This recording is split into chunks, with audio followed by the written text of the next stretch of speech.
la última vez, cuando el apóstol Pablo escribe esta carta a los Efesios y acaba este capítulo 3, allí le está exponiendo lo que el Señor le ha mostrado a él en primer lugar.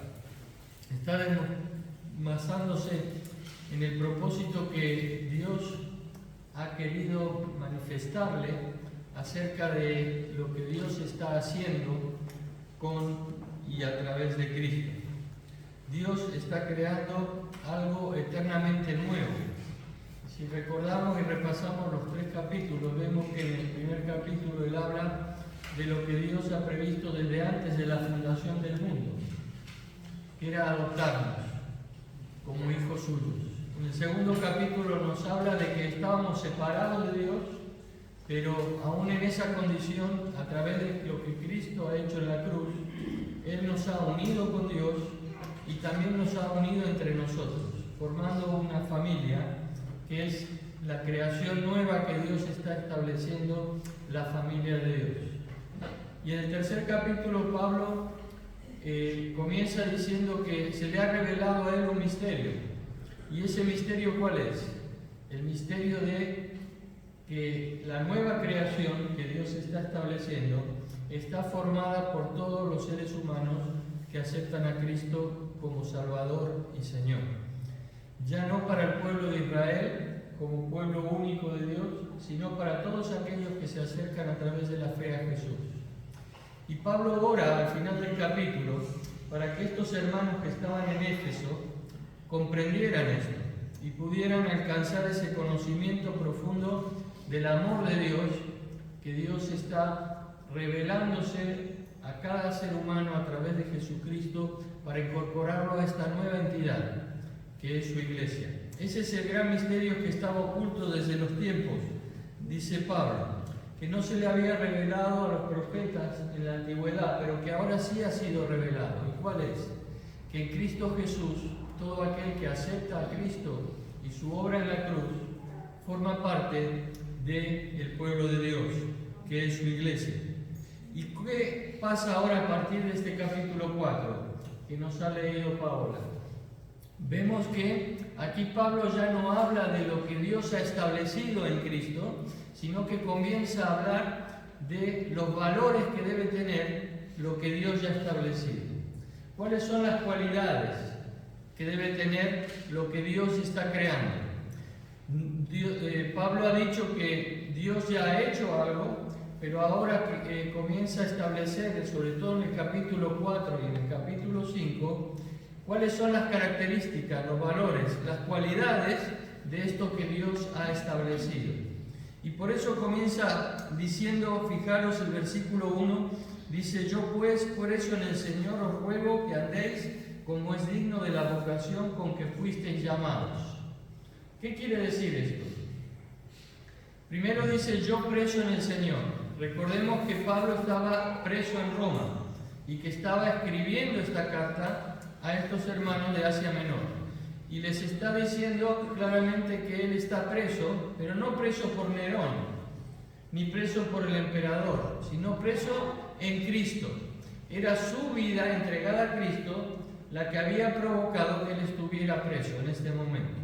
Él está manifestando que hay una característica en su servicio que es una vida entregada al Señor y que esto le ha llevado a estas consecuencias, pero que él sigue sirviendo al Señor. Os ruego que andéis como es digno de la vocación con que fuisteis llamados.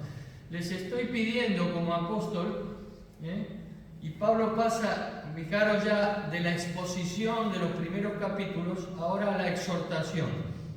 Ya no digo lo que sucede, sino que os pido, os estoy dando una solicitud de que hagáis algo. ¿Cuál es esa solicitud? Que viváis, o que andéis, como es digno de la vocación, es decir, ¿cómo qué? ¿Qué es la vocación? Es el propósito por el cual Dios os ha llamado. Y a todos nosotros Dios nos ha llamado. Unos hemos respondido que sí, otros quizás no. Pero a todos nos llama Dios a través de Jesucristo. Y si decimos que sí, es porque tiene un propósito para nuestra vida. Y todo esto que Dios ha creado, como dice Pablo en los primeros capítulos, es decir, no solo llamar a personas individualmente para transformarlas, sino para que formaran parte de algo nuevo, de una sociedad nueva, de una creación nueva, de una nueva entidad que a través de toda raza y de toda nación Dios está formando y lo sigue haciendo hoy, que es su iglesia, tiene un propósito. No es por capricho, no es para que simplemente se diga que Dios ha hecho algo, sino que ese algo que Dios está creando, que es su iglesia, tiene un propósito. Esa es la vocación con que tú y yo hemos sido llamados. No hemos sido llamados porque sí, sino con un propósito, con una meta, con un objetivo. Y ese objetivo debe mantener ciertas cualidades, ciertas características que Dios a través de Pablo expresa aquí. Yo os ruego que andéis como es digno de la vocación con que fuisteis llamados. ¿Y a qué sí hemos sido llamados? A formar parte de, como decíamos, de un pueblo nuevo en Cristo Jesús. Si vamos a Primera de Pedro, capítulo 2, podemos leer versículo 9. El apóstol Pedro también, escribiendo su primera carta, dice: mas vosotros sois linaje escogido, real sacerdocio, nación santa, pueblo adquirido por Dios, para que anunciéis las virtudes de aquel que os llamó de las tinieblas a su luz admirable. Vosotros que en otro tiempo no erais pueblo, pero ahora sois pueblo de Dios, que en otro tiempo no habíais alcanzado misericordia, pero ahora habéis alcanzado misericordia. Es en el mismo sentido que lo que está diciendo Pablo en estos primeros versículos, ¿verdad? No éramos pueblo, pero ahora somos pueblo, les está diciendo. Estábamos apartados, pero ahora somos escogidos. Lo mismo que ha dicho Pablo en los primeros capítulos. Real sacerdocio, es decir, que hay una función, hay una actividad.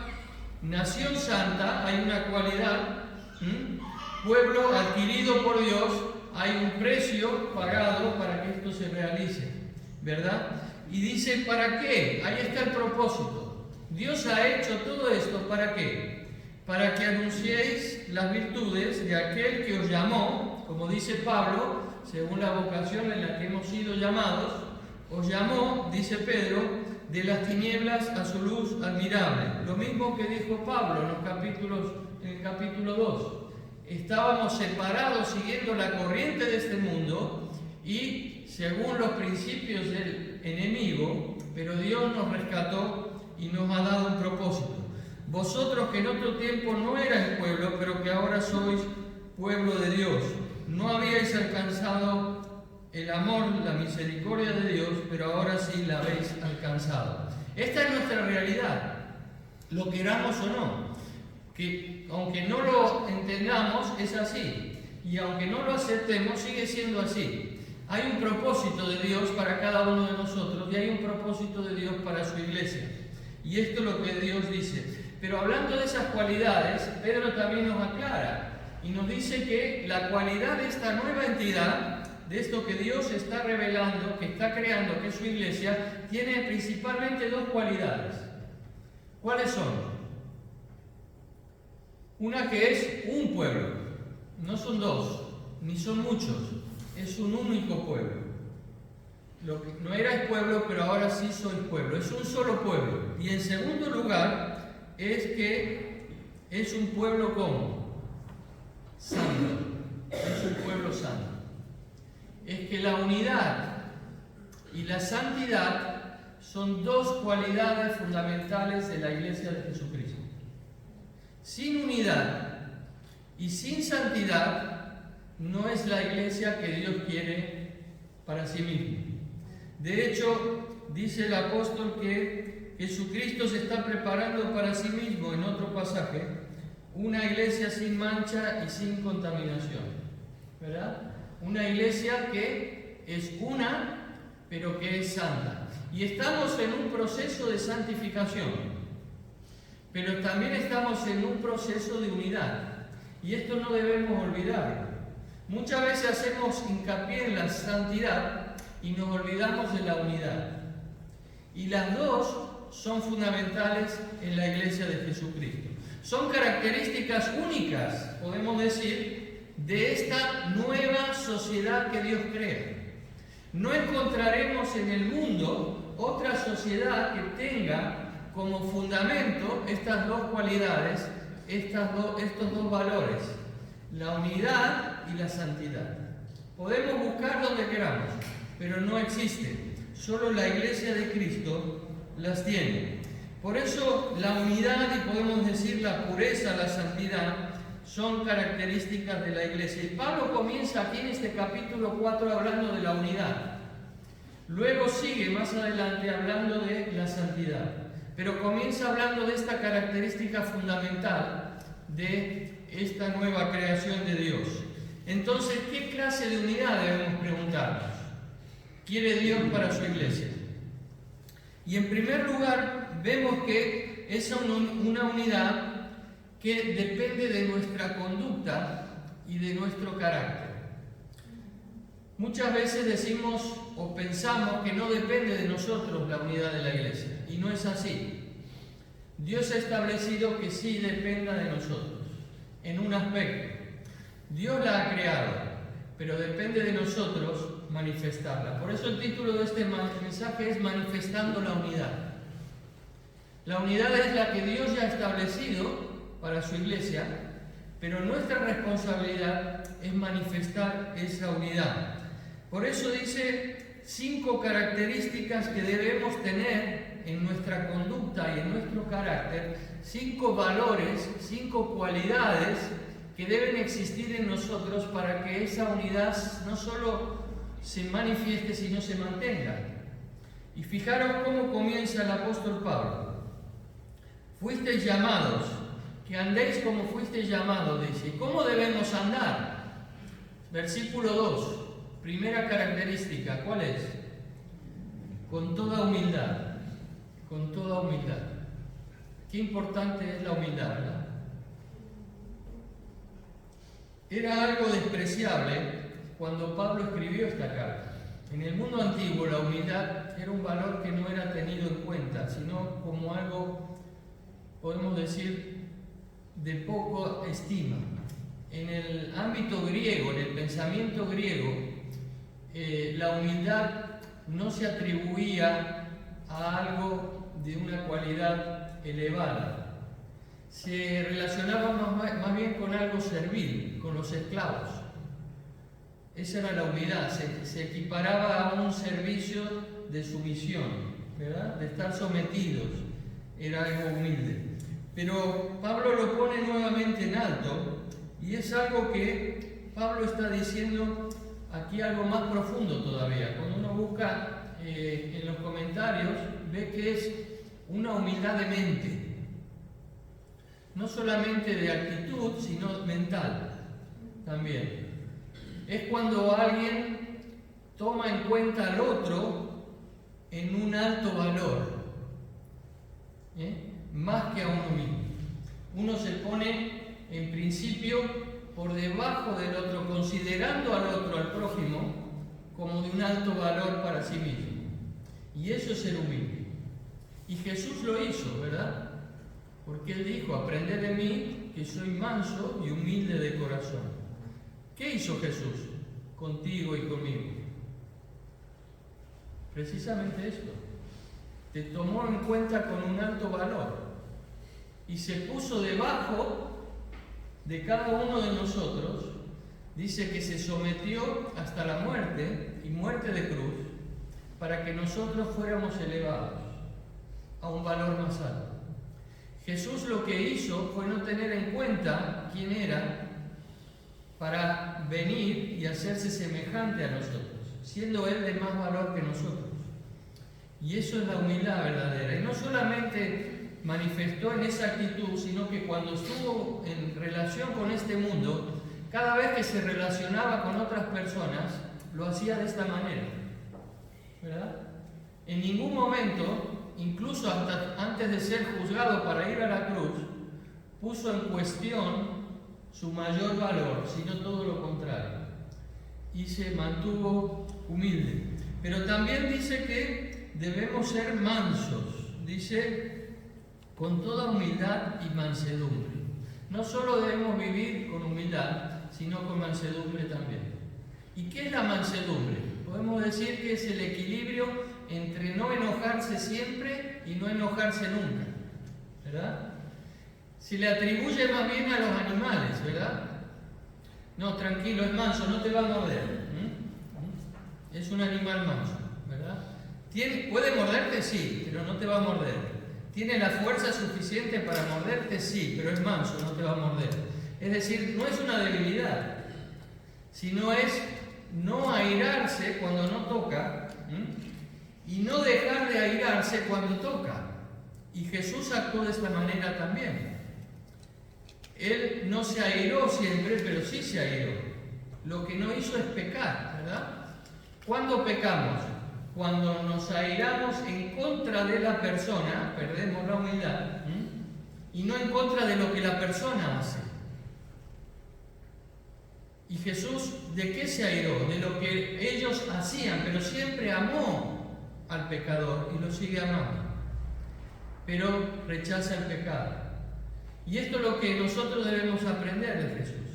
Podemos tener la razón, podemos tener las fuerzas, pero debemos aprender a ser mansos, a no airarnos cuando no toca. Y esto es una característica que no es de debilidad, sino que todo lo contrario. La humildad y la mansedumbre forman una pareja, ¿verdad? Pero también hay otra pareja, que es la que sigue. Fijaros que dice: soportándoos con paciencia los unos a los otros en amor. Paciencia. ¿Qué es la paciencia? La paciencia es saber esperar al otro. Saber esperar a que el otro cambie o reaccione. Esto es lo que Dios hizo con nosotros. No nos presiona Dios. Dios espera y tiene paciencia para con nosotros, aun cuando le rechazamos. El ejemplo más claro es el pueblo de Israel. Una paciencia infinita ante un pueblo que constantemente se rebelaba ante Dios y se iba con otros dioses incluso, pero Dios en su paciencia alargó su misericordia hacia ese pueblo. Y lo hace también con cada uno de nosotros. Pero ¿qué es soportarse el uno al otro? Es la tolerancia. ¿Y la tolerancia qué es? La tolerancia es no atacar, no podemos decir, no manifestar nuestra discrepancia ante una diferencia. Toleramos al otro aunque sea diferente a nosotros. Toleramos al otro aunque nos parezca que su actitud no es la correcta, ¿verdad? Y eso es la tolerancia. Hay una diferencia entre la paciencia y la tolerancia, aunque se tocan. La paciencia es esperar, ¿verdad?, para que el otro cambie, y la tolerancia es cuando hay realmente algo directo hacia nosotros. Y podemos tolerar, esperar, también podemos decir sin responder de esa manera.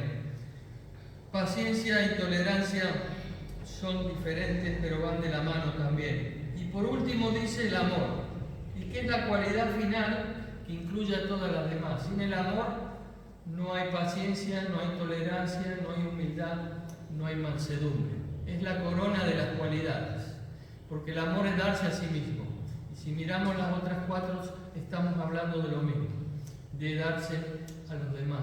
Estas 5 cualidades que nombra Pablo aquí son valores, características que les pide directamente a las personas, les pide directamente a estos hermanos de Éfeso, y que Dios nos pide a cada uno de nosotros. Por lo tanto, debemos vigilar qué nivel de humildad estoy teniendo, qué nivel de mansedumbre, de paciencia, de tolerancia, cómo está mi amor puesto en práctica hacia los demás. Estas son 5 piedras fundamentales de la unidad cristiana. Y para que se pueda manifestar la unidad que Dios ya ha establecido, deben existir en cada uno de nosotros. Es un mandato, es una exhortación de Pablo, que podamos vivir según estas cualidades. Si seguimos analizando el texto, vemos que en los capítulos 3 al 6, el apóstol Pablo repite una palabra. A ver si la vemos. ¿Cuál es? Y la repite 7 veces. Y es la palabra un. Nos está hablando de unidad, ¿verdad? Y es la palabra 7 veces. Y es notable ver cuando analizamos el texto que en 3 de ellas se refiere a la Trinidad. Y las 4 restantes se refiere a nuestra relación con la Trinidad. 7 veces nombra esta palabra el apóstol Pablo, por lo tanto tiene algo que decir, ¿verdad? No es por casualidad que lo nombre tantas veces. Fijaros que dice que hay un cuerpo, ¿verdad? Y un espíritu, como fuisteis, versículo 4, perdón, luego volvemos al 3. Como fuisteis también llamados en una misma esperanza de vuestra vocación. Un cuerpo y un espíritu. Podemos decir que hay un cuerpo porque solo hay un Espíritu de Dios. El Espíritu Santo es el encargado de formar el cuerpo. El Espíritu Santo es el que da forma al cuerpo, que es la iglesia. ¿Por qué lo decimos? Porque para ser parte del cuerpo de Cristo necesitamos recibir ¿qué? El Espíritu Santo. Y el Espíritu Santo es el que convence de pecado a las personas y les hace mirar a Cristo como su único y suficiente Salvador. El Espíritu Santo es el que nos bautiza, es el que nos sumerge en el cuerpo de Cristo. Es el Espíritu Santo el encargado de armar el cuerpo, de formarlo y también, como veremos más adelante en la carta, de fortalecerlo. Por eso dice que hay un cuerpo, porque solo hay un espíritu. Y el único cuerpo que es la iglesia, el cuerpo de Cristo, que reúne tanto a creyentes judíos y gentiles, que es lo que Pablo viene explicando, su unidad o cohesión se debe al único Espíritu Santo que mora en ella y la anima, la fortalece. No es por la organización de la iglesia que hay unidad, que hay un cuerpo. No es por la estructura, que sea de una manera o de otra, que existe el cuerpo. Y debemos mirar como Dios está mirando a su iglesia. No como una organización humana, sino como una organización, podemos decir, como una entidad formada, animada, creada por el Espíritu Santo. Y esa es la cualidad fundamental para entender luego lo que Pablo explica en el capítulo 4. ¿Por qué? Porque si el Espíritu Santo que mora en mí está apagado, ¿qué quiere decir esto? Que no estoy dando lugar a que la unidad del Espíritu se manifieste. No estoy dando lugar a que Dios me capacite como parte del cuerpo para que ese cuerpo esté no solamente activo, sino también formado y sano. Es el Espíritu Santo el que da lugar a esto. Por eso Pablo dice a los Corintios en su primera carta, capítulo 12, versículo 13, porque por un solo Espíritu fuimos todos bautizados en un cuerpo, sean judíos o griegos, sean esclavos o libres, y a todos se nos dio a beber de un mismo Espíritu. Es el Espíritu Santo el que da sentido al cuerpo y a esa unidad del cuerpo. Pero Pablo sigue y dice versículo 5, un Señor, una fe y un bautismo. Hay un Señor que es el Señor Jesucristo, que es el autor y consumador ¿de qué? De nuestra fe, ¿verdad?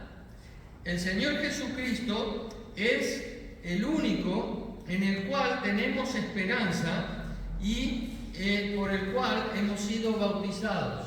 Hemos creído en ese Señor, hemos creído en Jesucristo como Dios, por eso dice un Señor, Jesucristo Dios, hecho hombre, para venir a rescatarnos.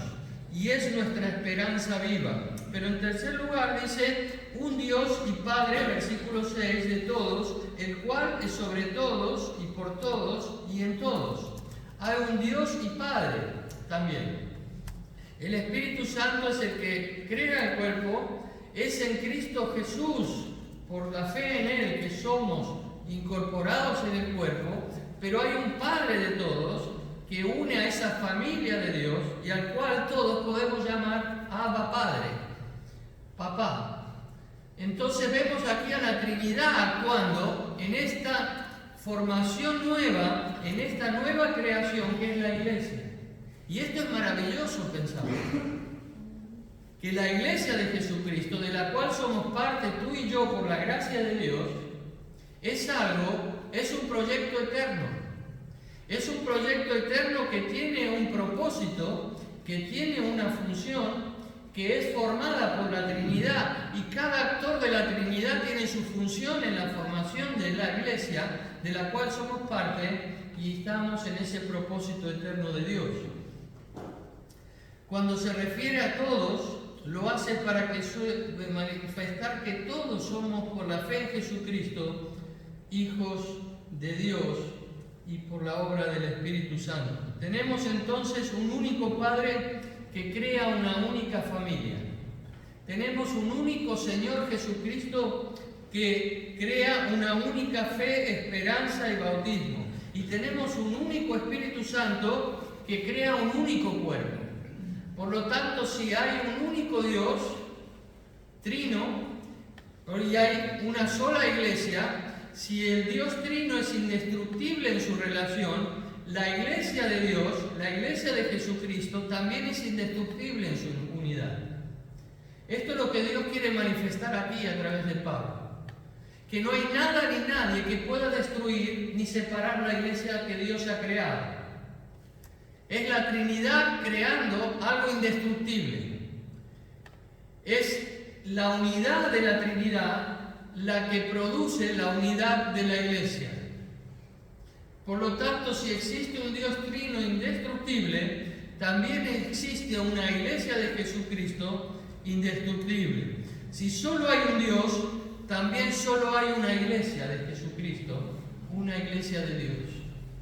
Esto es lo que Pablo quiere recalcar aquí, hablando 7 veces de esta unidad. La unidad de Dios es inviolable, entonces también lo es la unidad de la Iglesia. La unidad de la Iglesia es tan indestructible como la unidad de Dios mismo, y ningún demonio aún puede destruirla.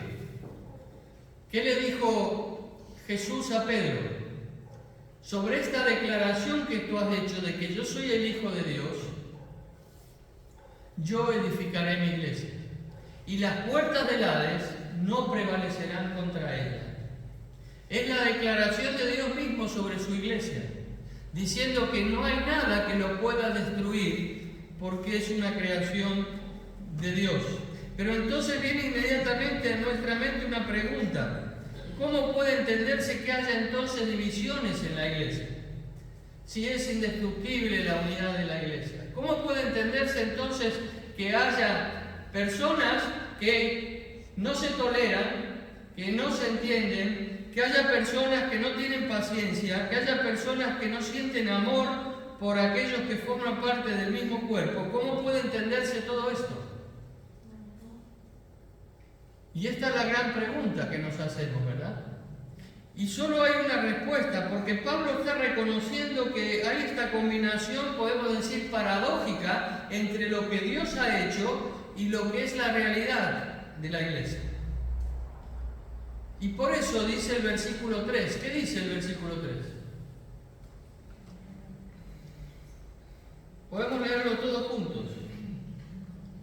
Solícitos en guardar la unidad del Espíritu en el vínculo de la paz. ¿Se lo está diciendo a Dios? No, nos lo está diciendo a nosotros. Que debemos tener esa solicitud de guardar lo que Dios ya ha hecho. ¿Y cómo guardarlo? Por la paz que nos vincula. ¿Qué es lo que nos vincula? ¿Qué es lo que nos une? La paz que Cristo ganó en la cruz. y que el apóstol Pablo ya explicó en los capítulos anteriores. Si vamos al capítulo 2, que lo tenéis allí, versículo 14, dice: porque Él es nuestra paz, que de ambos pueblos hizo uno, derribando la pared intermedia de separación, aboliendo en su carne las enemistades, la ley de los mandamientos expresados en ordenanzas, para crear en sí mismo de los dos un solo y nuevo hombre, haciendo la paz, y mediante la cruz reconciliar con Dios a ambos en un solo cuerpo, matando en ella las enemistades. Esto es lo que Pablo ya ha explicado. Lo que está haciendo ahora es cualificar lo que ha explicado, ¿verdad? Le está diciendo: Dios ya lo hizo en Cristo, mató las enemistades en la cruz, entonces nos toca a vosotros manifestar lo que Cristo ya ha hecho. Manifestar la unidad del Espíritu. Manifestarla ¿cómo? Por la paz que os vincula, ganada a un alto precio en la cruz del Calvario. Y cuando uno tiene puntos de vista diferentes, lo que tiene que hacer es mirar a la cruz. Tiene que mirar a aquel al cual le costó su vida ganar esa paz, al cual le costó su vida formar la iglesia, darle forma al cuerpo para que sea una realidad. Por lo tanto, a nosotros no nos toca crear la unidad, sino mantenerla. A nosotros no nos toca crear la unidad, sino manifestarla. Y cuando no manifestamos la unidad, estamos yendo en contra del principio básico de la iglesia, que es la unidad. Lo mismo que cuando pecamos, estamos yendo en contra del principio básico, que es la santidad. Y esto es lo que Dios deja claro a través de Pablo aquí: solícitos en guardar la unidad del Espíritu en el vínculo de la paz. Por lo tanto, nos dice que debemos no crearla, sino manifestarla. Debemos hacerla visible con nuestras actitudes, con nuestro carácter, con nuestra manera de tratarnos, con nuestra manera de andar, en definitiva con nuestra manera de vivir. Estamos manifestando o no la unidad del cuerpo de Cristo. Y esto es lo que está diciendo aquí el apóstol. Mantener la unidad de la iglesia significa mantenerla visiblemente. Es importante que se haga visible la unidad. Se dice el refrán que la mujer del César no debe solo serla, sino también parecerla, ¿verdad? Qué importante es manifestar lo que uno es. Y lo que somos no fue por méritos nuestros, sino que Dios nos lo regaló. Ahora eres un hijo, una hija de Dios, formas parte de mi cuerpo, y te doy mi Espíritu Santo para que puedas desarrollarte en ese cuerpo. Pero no solo debemos serlo, sino debemos parecerlo. Debemos hacerlo visible. Y por eso es importante manifestar lo que Dios ya nos ha dado. Y esta exhortación de Pablo es para que preservemos la unidad en relaciones reales y concretas de amor.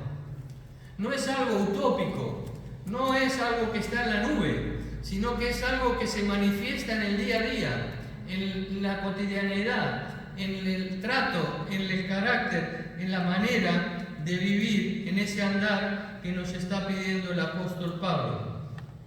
Esa paz, como decíamos, ganada por Cristo en la cruz del Calvario. Dios ha creado esta unidad y ningún hombre ni nadie puede destruirla. Lo que sí podemos hacer es manifestarla o no manifestarla, hacerla visible o no. Y con nuestras divisiones, con nuestras separaciones, estamos manifestando muchas veces lo que no es de Dios. Dice solícitos. Y cuando vamos al original, al griego, está diciendo Pablo aquí poniendo empeño, quiere decir. No es algo pasivo, sino es algo activo. Estamos poniendo empeño en guardar la unidad. Estoy poniendo de mí mismo en manifestar lo que Dios ya ha hecho en mí y conmigo. Por el tiempo que está usando en este verbo, dicen los comentarios, es un llamado a una actividad continua y diligente. Continua y diligente. No es algo que dejo pasar, porque es diligente, estoy actuando en pro de ello, y es continuo, no es algo que de vez en cuando. Esto es lo que quiere decir cuando dice solícitos el apóstol Pablo. Es algo que surge de mí, de hacerlo constantemente y de estar poniendo empeño en ello, toda mi voluntad. Dice un comentarista, es imposible transmitir exactamente la urgencia que contiene el verbo griego. No solo refleja urgencia y pasión, sino el esfuerzo pleno del hombre en su integridad, incluyendo su voluntad, sentimiento, razón, fuerza física y actitud total. El modo imperativo del participio que encontramos en el verbo excluye toda pasividad, todo quietismo, la actitud de mero espectador o la actitud diligente pero deliberadamente lerda o tardía. Hágalo ahora, cumpla, usted debe hacerlo. Este es el tono que está usando el apóstol Pablo en esta expresión.